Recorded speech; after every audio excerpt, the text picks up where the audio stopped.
1890 ගණන් වල ස්විට්සර්ලන්තයේ තියෙන හරි ප්‍රසිද්ධ යුනිවර්සිටි එකක් ස්විස් ෆෙඩරල් පොලිටෙක්නික් කියලා. අවුරුදු 16ක කොළු ගැටේ මෙන්න මේ යුනිවර්සිටි එකට එනවා එන්ට්‍රන්ස් එක්සෑම් එක කරන්න 1895 දී. එයා ගැන ඒ වෙනකොට ටීචර්ස්ලා කියන්නේ he is lazy, he is undisciplined, he is slow කියලා. කිව්වා වගේම පළවෙනි පාර එක්සෑම් එක ෆේල් වෙනවා. ඊට පස්සේ අමාරුවෙන් මහන්සි වෙලා දෙවෙනි පාර කොහොම හරි එක්සෑම් එක ගොඩ දා ගන්නවා. ඊට පස්සේ ඩිග්‍රී එකත් මේ යුනිවර්සිටි එකෙන්ම ගන්නවා. එයාට ඕන වෙන්නේ ඇකඩමික් කෙනෙක් වෙන්න. ඒක හින්දා එයා මේ යුනිවර්සිටි එකට ඇසිස්ටන්ට් ලෙක්චර් කෙනෙක් වෙන්න ඇප්ලයි කරනවා. රිජෙක්ට් වෙනවා.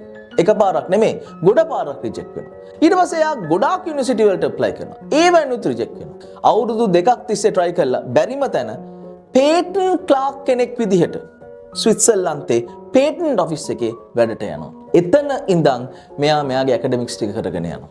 මේ විදිහට පේටන්ට් ක්ලාක් කෙනෙක් විදිහට වැඩ කරපු මේ කොළු ගැටයා 1905 දී ලෝකෙම හොල්ලන ෆිසික්ස් පේපර්ස් 4ක් එළියට දානවා. ඒ විතරක් නෙමෙයි 1921 දී ෆිසික්ස් වලට නොබෙල් ප්‍රයිස් එක දෙනවා. මේ පේටන්ට් ක්ලාක්ගේ නම ඇල්බර්ට් අයින්ස්ටයින්. පුතා ඇල්බර්ට් අයින්ස්ටයින්වත් රිජෙක්ට් වෙච්ච ලෝකෙක නම් ඔයා ඉන්නේ. ඔයාගේ රිජෙක්ෂන් ගණන් ගන්න එපා.